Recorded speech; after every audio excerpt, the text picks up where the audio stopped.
자, 오늘 이제 갈라디아서 3장 세 번째 시간을 좀 나가 보겠는데요. 이 갈라디아서는 반복해서 말하지만 갈라디아 교회 내에 퍼지고 있는 잘못 가르쳐지고 있는 복음을 바로 잡아달라고 하는 그 요청에 의해서 쓰여진 편지서입니다. 그래서 이 갈라디아서의 내용을 보면 첫 번째는 바른 복음이 무엇인지를 알려주는 거예요. 그러니까 바른 복음, 그러니까 참 복음이라고 할 수 있겠죠. 이 바른 복음이 참 복음이 무엇인지를 설명해 주는 거예요, 바울이. 그리고 또 하나는 특별하게 이 잘못된 복음에서 주장하는 이 바른 복음과 충돌하고 대립되어지는 부분을 중심으로 변증하며 풀어가는 거예요. 다 얘기하는 게 아니라 특별히 문제 있는 부분을 설명해 주는 거예요, 변증하면서. 그래서 갈라디아서에서 이제 서론을 지나서 본론으로 쭉 들어가면서 바울이 갈라디아서 2장 16절에 보면 이런 말씀을 해요. 이제 이 이야기는 이 성경절은 로마서와 갈라디아서의 내용의 결론 중에 하나이자 중심 성경절이라고 생각하면 됩니다. 갈라디아서 2장 16절 말씀인데요. 같이 한번 읽어볼까요? 시작. 사람이 의롭게 되는 것은 율법의 행위로 말미암음이 아니요 오직 예수 그리스도를 믿음으로 말미암는 줄 알므로 우리도 그리스도 예수를 믿나니 이는 우리가 율법의 행위로서가 아니고 그리스도를 믿음으로써 의롭다함을 얻으려 함이라. 율법의 행위로서는 의롭다함을 얻을 육체가 없느니라. 네, 이 말씀을 통해서 우리가 좀 많이 생각해야 될 것 중에 하나는 뭔가 하면 사람이 의롭게 되는 것은 율법의 행함이 아니라 예수 그리스도를 믿음으로 된다고 하는데 이 말씀을 우리가 받아들이기 위해서는 전제가 필요해요. 그 전제란 뭔가 하면 율법의 행위로는 의롭다함을 얻을 육체가 없다고 하는 거예요. 예. 즉 우리 스스로는 의를 행할 수 없는 아주 속절없는 죄된 몸을 가지고 우리가 태어났다고 하는 이 성경에서 가르쳐주는 이 진리를 우리가 인정할 때 우리는 사람이 의롭게 되는 것이 율법의 행위가 아니라 그리스도를 믿는 믿음으로 된다고 하는 이 진리를 받아들일 수 있게 되는 거예요. 그래서 우리가 진심으로 전심으로 스스로 죄된 존재라고 하는 것을 인정하고 주님 앞에 자복하고 굴복하게 될 때, 그럴 때 이 약속의 복음이 우리에게 복음으로 들려질 수 있어요. 그래서 심령이 가난하지 않으면, 하나님의 은혜에 주리하고 목말라하지 않으면 절대 복음이 복된 소식으로 들려오지 않아요. 소음처럼 들리지. 그래서 제가 지지난 화요일에도 말씀드렸지만 이 복음이라고 하는 것은 우리가 무엇을 해야 하는가를 말하는 것이 아니에요. 어떻게 본다면. 왜냐하면 우리는 아무것도 할 수 없는 속절없는 존재이기 때문이에요. 복음은 무엇이다? 하나님이 우리를 위해 무엇을 하셨는지를 말해주고 있는 거예요. 즉 하나님께서 그리스도라고 하는 당신의 아들을 통해서 우리를 위해 무엇을 이루었는지를 말해주고 있는 거예요. 그리고 더하여서 그분이 나를 위해서 내 안에서 앞으로 행하실 일이 무엇인지를 알려주는 그 약속된 복된 소식이 바로 뭔가 하면 복음이라고 하는 거예요. 그래서 우리가 이 복음을 들을 때 우리가 해야 될 일은 무엇인가 하면 믿음인데요. 믿음으로 반응하는 것인데, 근데 그 믿음으로 반응하는 것이 무엇인가 하면 우리가 해야 될 일이 뭔가 하면 그분께서 나를 위해 이루신 그 일을 믿음으로 받아들이는 거예요. 첫 번째는. 더하여서 그분께서 내 안에서 당신이 계획하시고 약속하신 그 선한 일을 행하실 수 있도록 우리 자신을 그분께 굴복하고 드리는 것까지, 이게 뭔가 하면 성경에서 말하는 믿음이라고 하는 거예요. 그래서 믿음이라고 하는 것은 우리의 의지를 하나님께 굴복하고 자복하고 헌신하는 거예요. 이게 정로의 계단에 보면 스텝 투 크라이스트라 해서 그리스도께로 나가는 과정 속에서 믿음으로 우리가 반응해야 될 부분들을 설명하고 있는 거예요. 자복하고 굴복하고 헌신하는 거예요. 그래서 믿음이라고 하는 것은 무엇이다? 순종까지 다 포함하는 것인데요. 자복하고 하나님께서 알려주신 그 길에, 그 뜻에 우리 자신을 드리는 것, 헌신하는 것까지를 다 포함하는 거예요. 이것을 사도 바울은 자신의 경험을 통해서 갈라디아서 2장 20절에서 믿음이란 내가 믿음으로 그리스도와 함께 나의 모든 의지를 십자가에 못 박는 것으로 표현하고 있어요. 네. 즉 믿음으로 내 자아와 내 의지를 그분께 드리고 그분이 내 안에서 그분의 의지대로 행할 수 있도록 내 자신을 그분께 헌신할 때, 그때 내 안에 내가 사는 것이 아니라 그리스도께서 살아가시는 것, 이것이 바로 믿음으로 말미암는 삶이라고 사도 바울은 갈라디아서 2장 20절을 통해서 설명하고 있는 거예요. 근데 그렇게 오늘 우리가 믿음으로 그리스도께 내 자신을 드리고 그분을 내 안에 모시게 되면, 그분을 내 안에 모셨다고 하는 것을 확증하는 것이 있는데, 그것이 바로 뭔가 하면 이 성령의 역사라고 하는 거예요. 네. 이게 바로 뭔가 하면 내 안에 계신 그리스도예요. 네. 그래서 우리가 구원받았다고 하는 것은 우리가 그리스도를 받아들였다고 하는 것이고, 그것이 바로 성령이 우리 안에 머물며 우리를 이끌고 있는 상태를 말하는 거예요. 예.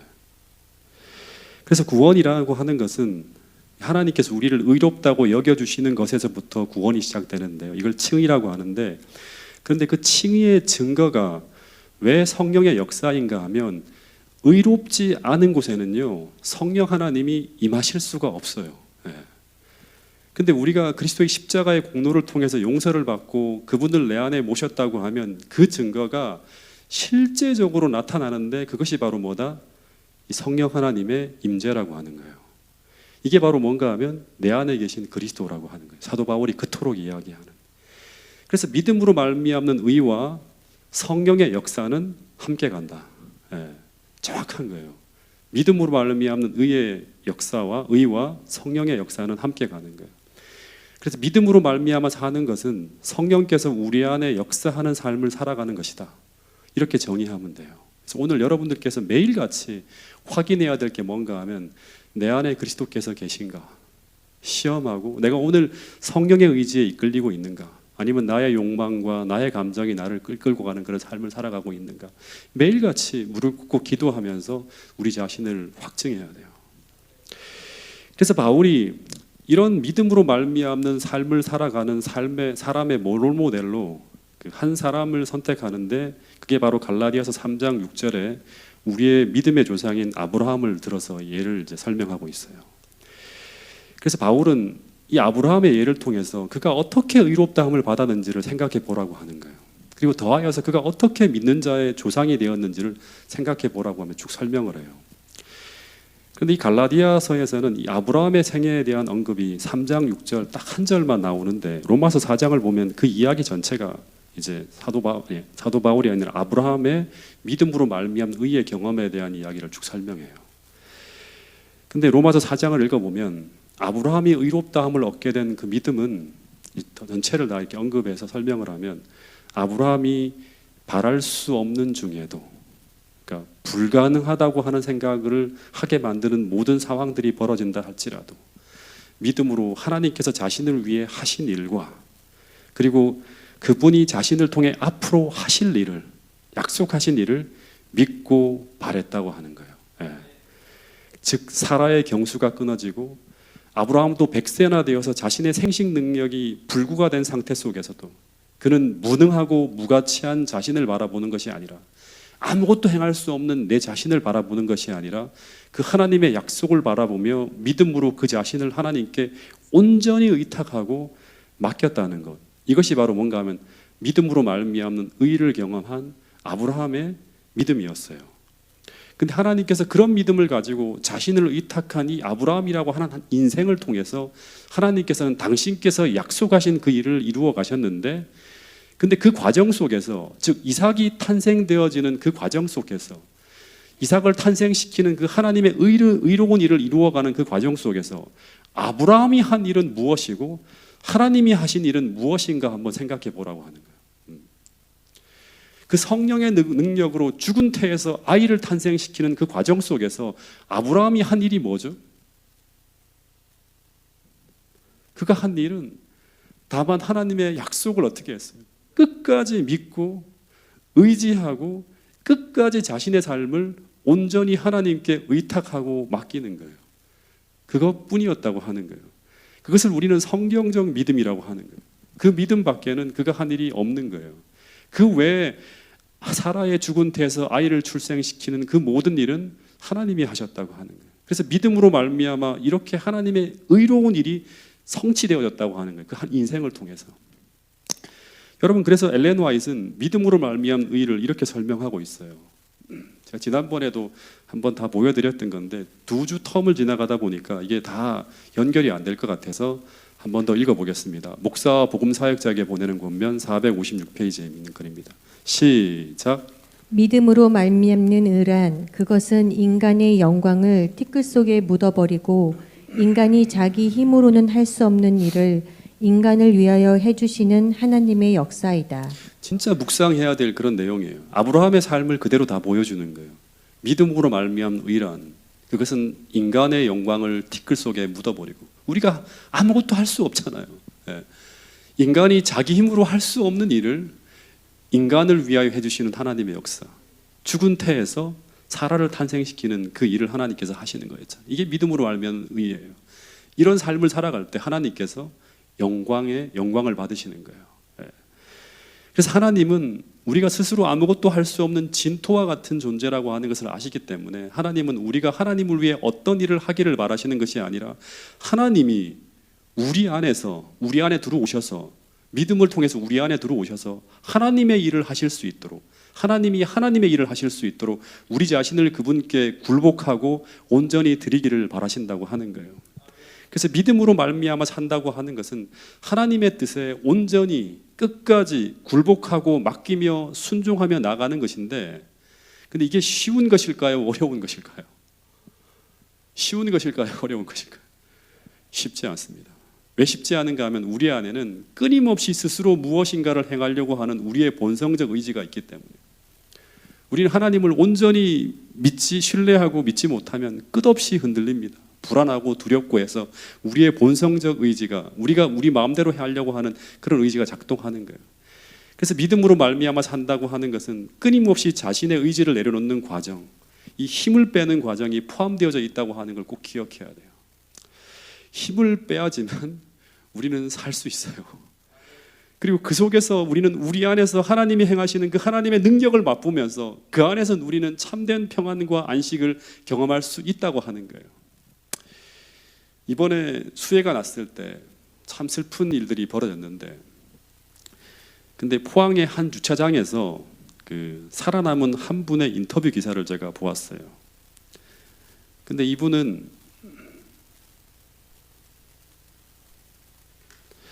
수영을 할 줄 모르는 분이었다고 하는 거예요. 기사를 보니까. 더해서 어깨를 다친 상태라서 팔을 쓸 수도 없는 상태였어요.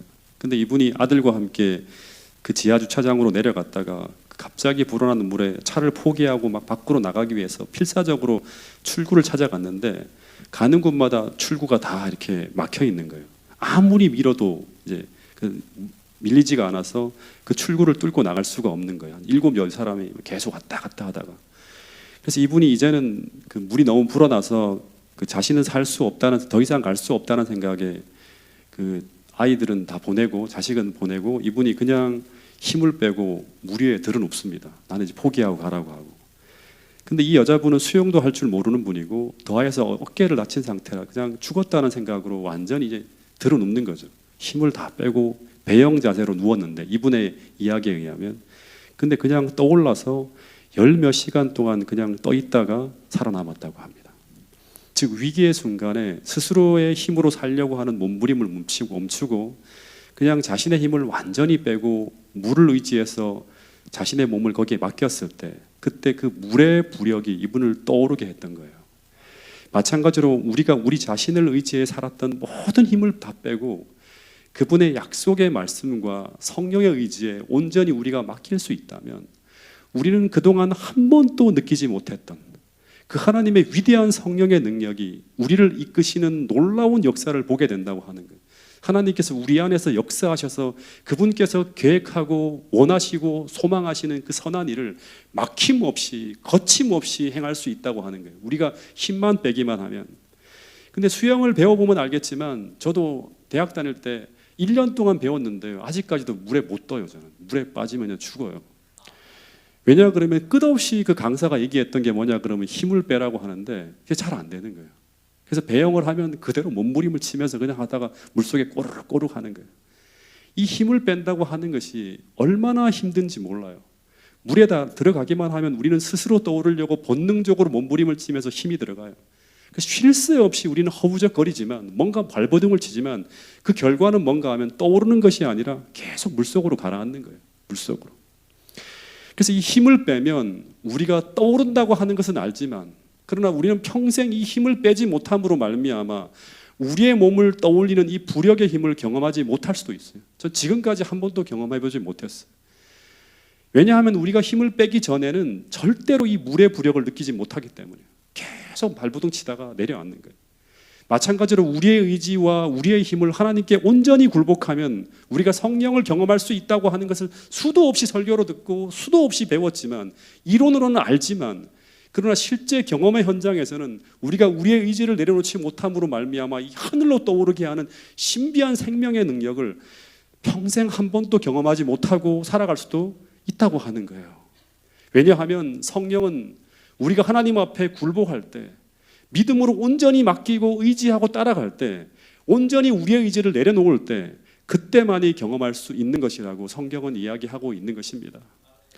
그래서 그냥 내 힘으로 살아가는 그것이 마치 신앙이라고 생각하고 평생 그렇게 살아가며 이 행위 신앙을 넘어 존재하는 그 하나님이 주시는 그 평안과 그 안식과 그 기쁨을 경험하지 못하고 그냥 내가 스스로 만족하고 느끼는 그것이 마치 하나님이 주시는 은혜인 양 그걸 믿고 살아가는 사람들이 유대교와 중세시대와 오늘날 신앙하는 수많은 사람들의 모습이라고 하는 것입니다. 여러분, 태능교회 모든 성도님들께서 다시 한번 믿음에 대해서 정확하게 배움으로 말미암아 하나님께 자복하고 헌신하고 온전히 힘을 빼고 굴복함으로 말미암아 하나님의 의지가, 성령의 의지가 우리를 이끄는 가운데 하나님께서 바라시고 원하시는 뜻이 자유롭게 펼쳐지는 성령 충만한 역사가 무엇인지를 경험하시는 분들이 태능교회 모든 성도들이 될 수 있기를 간절히 바라겠습니다. 이 갈라디아서 3장 6절부터 9절에 보면 이 아브라함의 이 믿음의 경험은 바랄 수 없는 가운데서도 믿음으로 죽은 태에서 생명을 잉태시키는 이 믿음으로 말미암는 성령의 놀라운 경험인데, 근데 이 경험이 아브라함 한 사람이 아니라 모든 인류가 경험하게 될 믿음의 모본과 모델로서의 경험이었다고 설명하고 있어요. 그러니까 모든 사람은 아브라함과 같은 방법으로 구원을 받게 된다고 하는 것입니다. 여러분, 그래서 한번 생각을 해봤어요. 하나님이 이제 우리가 이번 안식일 날 이 부분을 조금 더 또 다루게 될 텐데, 그 성경 아카데미 시간에 아브라함이라고 하는 이 한 인물을 통해서 어떻게 실제적으로 의롭다함을 얻게 되고 어떻게 불가능한 상황 속에서도 오직 믿음으로 살아감으로 하나님의 축복을 받게 되는지를 알려주는 산 모델로서 이 아브라함이라고 한 인물을 세우게 되었고, 성경에 기록해서 수많은 사람들의 한 예로 모델로 이렇게 보여주게 됩니다. 그 어두운 시대에 모든 사람들이 믿음으로 살지 않아요. 심지어 그 아버지까지도 다 우상 숭배에 빠지고 행위신앙으로 무너지고 다 흐트러지는 그 무력한 시대에 하나님이 한 인물을 찾으셨어요. 왜냐 그러면 사람들에게 보여줘야 되거든요. 하나님 말씀하신 복음이 무엇인지를 보여주는 롤모델이 필요한 거예요.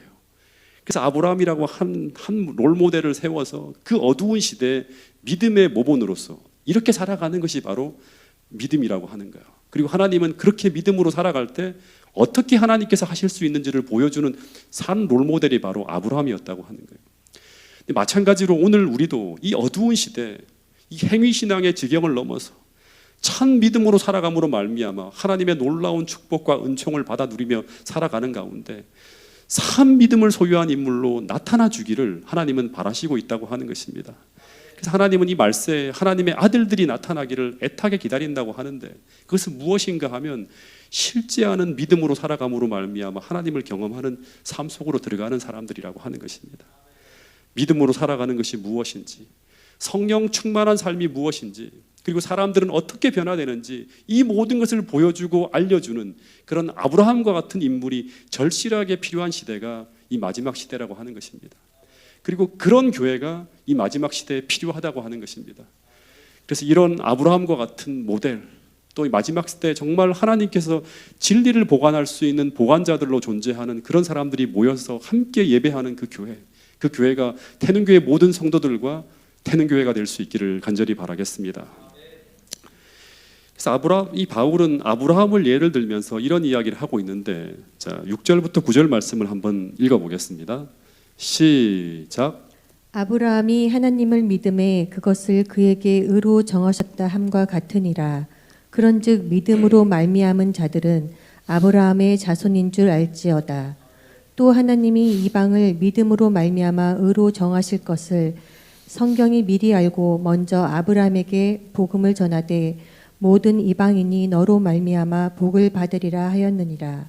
그러므로 믿음으로 말미암은 자는 믿음이 있는 아브라함과 함께 복을 받느니라. 이 이야기가 오늘 우리에게는 하도 많이 들어서 익숙한데요. 이 이야기는 혁명적인 이야기. 이 한 절의 이 성경 구절로 말미암아 유대교가 무너집니다. 이 가르침으로 말미암아. 갈라디아서에서만 전해진 게 아니라 쭉 계속 이 이야기를 전해왔던 사람이 바로 사도 바울이거든요. 사도 바울은 아브라함으로 말미암아 이방의 모든 족속이 복을 받을 것이라고 약속하셨다고 하는데, 근데 바울은 아브라함을 통해서 하나님의 축복이 오늘 우리에게 유업으로 얻어지게 되는 유일한 수단으로 바울은 뭐를 제시하고 있는가 하면, 아브라함의 축복이 이어지는 건 혈통으로 알고 있어요, 유대인들은요. 근데 아브라함은 지금 뭐로 아브라함의 복이 우리에게 전해진다? 믿음으로 전해진다고 하는 거예요. 네. 일부 유대인 그리스도인들은 이 말 틀렸다고 하는 거예요. 구약 성경을 들어서 아마 설명했을 거예요. 왜냐하면 하나님께서 약속하신 축복은 하나님이 아브라함과 그의 자손에게 약속했기 때문이다. 창세기 12장 2절부터 3절 이야기를 들어서 그런 얘기를 했을 거예요. 이 구절은 그 갈라디아서 3장 6절부터 9절의 이 구절은 창세기 12장 2절 3절을 인용한 거예요. 사도 바울이 그걸 주석한 거예요. 나는 그걸 이렇게 해석한다고 하는 거예요. 그래서 이 하나님께서 약속하신 축복은 유대인 그리스도인들은 하나님이 아브라함과 그의 자손에게 약속하셨기 때문에 저 이방인들이 하나님의 은총을 받기 위해서는 먼저 뭐를 해야 된다? 할례를 행해서 아브라함의 자손이 되어야지만 아브라함이 받았던 그 축복을 누릴 수 있다고 주장하는 거예요. 그래서 굉장히 중요하게 생각하는 게 뭐냐 그러면, 이 혈통으로 이어지기 위해서는 할례라고 하는 수단이 필요하다고 주장하는 거예요. 근데 실제로 구약 성경을 보면 구약 당시 하나님 백성들은 이 혈연을 굉장히 많이 강조했어요. 근데 그 이유는 뭔가 하면, 아브라함이 하나님과 언약을 맺어 축복의 근원이 되었는데, 근데 그 아브라함을 통해 주어지는 축복은 오직 아브라함의 자손이 되어야 한다고 하는 그 전제가 있어요. 그래야지만 그 축복을 계승받을 수 있다는 논리가 만들어져 있어요. 이게 진리처럼 만들어져 있었어요. 그래서 당시 유대인들은 아브라함의 후손은 아브라함의 혈족만이다라고 해석해서 하나님은 아브라함의 혈족만 사랑하신다고 하는 이상한 선민의식이 만들어졌어요. 그래서 이 갈라디아서의 거짓 교사들도 이 이방인들이 이 구원의 축복을 받으려면 먼저 할례를 통해서 아브라함의 후손이 되어야 된다고 하는 이 강력한 주장을 막 펼쳐나가는 거예요. 근데 사도 바울은 이 이야기에 대해서 완전히 다른 의견을 성경적으로 풀어내면서 유대교를 뒤집어 엎는 종교 혁명을 일으키게 돼요. 즉 아브라함이 복의 근원이라고 하는 것은 인정하지만 그의 후손이 누구인가에 대해서는 완전히 다른 의견을 제시하고 있는 거예요. 즉 창세기 15장을 주석하면서 아브라함은 할례를 받기 전에 먼저 믿음에 의해서 이미 하나님의 은총을 받게 되었다고 하면서 아브라함도 믿음으로 구원을 받은 사람이라고 얘기하는 거예요. 그러면서 사도 바울은 이 이방인인 갈라디아인들에게 뭐라고 하는가 하면 7절에 보면, 그러므로 믿음으로 말미암는 자는 믿음이 있는 아브라함과 함께 복을 받게 될 것이라고 하는 엄청나게 충격적인 이야기를 하고 있는 거예요. 즉 모든 인류는 아브라함 때부터 종말까지 혈연이나 어떤 행위가 아니라 오직 믿음으로 창조 때부터 지금까지 의롭다함을 얻었고 그 믿음으로 축복을 받게 되었다고 하는 것을 주장하는 거예요. 이게 통일되고 일관된 성경적 사상이잖아요. 근데 아브라함의 후손에 대한 이런 혁명적 해석을 통해서, 즉 혈연이 아니라 믿음이라고 하는 이 혁명적 해석을 통해서 비로소 유대교는 무너져요. 더하여서 유대교의 선민의식이라고 하는 울타리에 갇혀있는 이 복음이 드디어 지경을 넘어서 세상으로 뻗어나갈 수 있는 그런 진리의 빛이 비친 거예요. 그러니까 이 한 절이, 이 성경절이 얼마나 위대한 성경절인지 몰라요. 여러분, 당시에 변질된 복음이 주장하는 부분 중에 하나는 그리스도인은 먼저 유대인이 된 후에 그 다음 십자가라고 하는 복음을 받아들여서 그리스도인이 되어야 한다는 주장이 있었고, 그래서 할례라고 하는 하나님의 백성이 되는 중요한 의식이 발목을 잡고 있었고요. 그 또 하나는 뭔가 하면 구원의 조건으로 스스로의 힘으로 율법을 온전히 지켜야 구원을 얻게 된다고 하는 주장을 펼치고 있었어요. 그래서 이 율법의 문제가, 할례 문제와 율법의 문제가 이 변질된 복음의 뿌리를 잡고 있었는데, 사도 바울이 갈라디아서 3장 10절부터 14절까지 해서 그 문제를 이렇게 풀어가면서 또 하나의 어떤 그런 그 울타리를 넘어가는 해석을 해주고 있는데, 한번 읽어보겠습니다. 갈라디아서 3장 10절부터 14절까지의 말씀입니다. 시작. 무릇 율법 행위에 속한 자들은 저주 아래에 있나니 기록된 바 누구든지 율법책에 기록된 대로 모든 일을 항상 행하지 아니하는 자는 저주 아래에 있는 자라 하였음이라. 또 하나님 앞에서 아무도 율법으로 말미암아 의롭게 되지 못할 것이 분명하니 이는 의인은 믿음으로 살리라 하였음이라. 율법은 믿음에서 난 것이 아니니 율법을 행하는 자는 그 가운데서 살리라 하였느니라. 그리스도께서 우리를 위하여 저주를 받은 바 되사 율법의 저주에서 우리를 속량하셨으니 기록된 바 나무에 달린 자마다 저주 아래에 있는 자라 하였습니다. 이는 그리스도 예수 안에서 아브라함의 복이 이방인에게 미치게 하고 또 우리로 하여금 믿음으로 말미암아 성령의 약속을 받게 하려 함이라. 그러니까 이 10절에 보면 사도 바울이 하나님이 세상을 창조할 때 하나님이 만드신 그 하나님의 율법에 의하면 모든 인간은 누구든지 율법책에 기록된 대로, 첫 번째는 모든 일을, 두 번째는 항상이에요. 모든 일을 항상 행하지 아니하는 자는 어디 있다? 저주 아래에 있게 된다고 하는 거예요. 그러니까 원래 하나님이 만드신 율법이에요. 즉 율법을 통해서 하나님의 은총과 축복을 받을 수 있는 자는 율법책에 기록된 대로 모든 일을 행해야 되고, 그것도 어떻게 해야 된다? 항상 행해야지만 율법으로 말미암아 의롭다함을 얻을 수 있다고 하는 거예요. 근데 그렇게 행하지 아니하는 자는 누구든지 어디 아래에 있다? 저주 아래에 있다고 하는 건 뭐냐? 그러면 죽음의 선고를 받고 있는 자라고 하는 거예요. 다 죽어야 되는 거예요. 네. 근데 이 말씀은 오늘 우리에게 무슨 말을 하고 있는가 하면, 그래서 최선을 다해, 사력을 다해 율법을 지켜보라고 하는 것이 아니라 내 스스로의 노력으로는 율법을 지키려고 하는 모든 노력을 어떻게 하라? 포기하라고 하는 거예요. 즉 내 육신을 의지해서 살려고 하는 모든 생각을 어떻게 하라? 버리라고 하는 거예요. 이 말은 율법을 스스로의 힘으로 지켜서 천국 갈 사람은 아무도 없다고 하는 그런 이야기를 하는 것과 똑같은 얘기예요. 그래서 또다시 말하지만 우리의 행위에는, 내 안을 들여다봐서는 아브라함이 뭐예요? 그 불구가 돼 있을 때 아이를 탄생시킬 수 없는 것처럼 나를 들여다봐서는 내 행위로는 소망이 없다고 하는 것을 인정을 하라고 하는 거예요. 그래서 내 행위 속에 철저하게 절망해버린 사람, 내 행위를 십자가에 못 박아 버린 사람, 그래서 내가 할 수 없기 때문에 어떻게 하는 거예요? 그 율법을 바라보면서 어디로 간다? 그게 몽학 선생이 돼서 우리를 어디로 끌고 간다? 네, 믿음으로 그리스도 앞으로 나가게 만드는 거예요.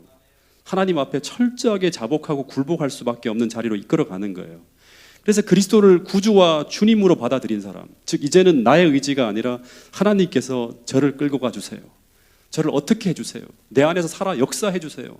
당신의 선한 뜻대로 나를 인도해 달라고 하면서 철저하게 자복하고 굴복하고 온전히 헌신한 사람, 그래서 주님이 우리의 구주로 받아들여진 사람, 그 사람 안에 주님께서 찾아가셔서 어떻게 하신다? 당신께서 영광스럽게 역사하시며 당신을 드러낸다고 하는 거예요. 이게 바로 복음이에요. 성경에서 말하는 믿음의 또 하나의 정의는 정말 중요한 것인데요. 제가 어느 전도회를 가면 꼭 이 이야기를 하는데요.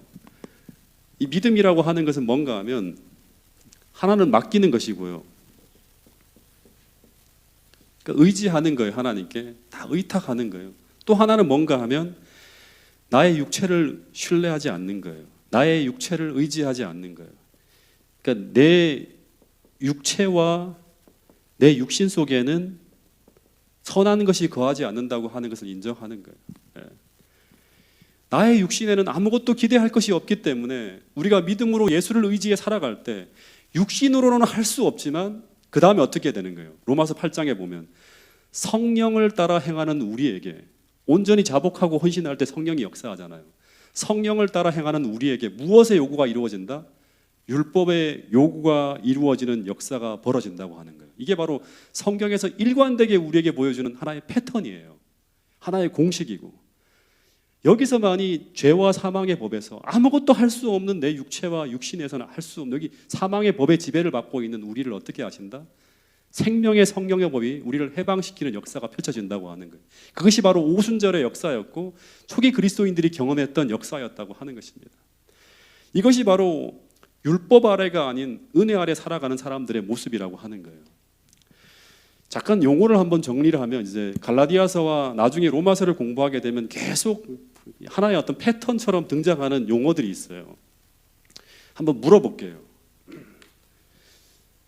사도 바울이 이야기하는 믿음에 반대되는 게 뭐죠? 예? 예. 불신이라고 이제 보통 얘기하는데 우리 장로님께서 잘 말씀해 주셨네요. 믿음에 반대되는 게 뭐냐? 그럼 행함이라고 하는 거예요. 예. 그 다음에 또 하나는 성령에 반대되는 건 뭐죠? 성령에 반대되는 거. 예. 자아 뭐 이런 것도 있는데 제가 볼 때는 그것도 맞는 말이지만요. 육체와 육신이에요. 성령으로 봉사하고 그리스도 예수를 자랑하고 자기 육체와 육신을 신뢰하지 아니하는 자가 진짜 할례당이다. 빌립보 3장 3절.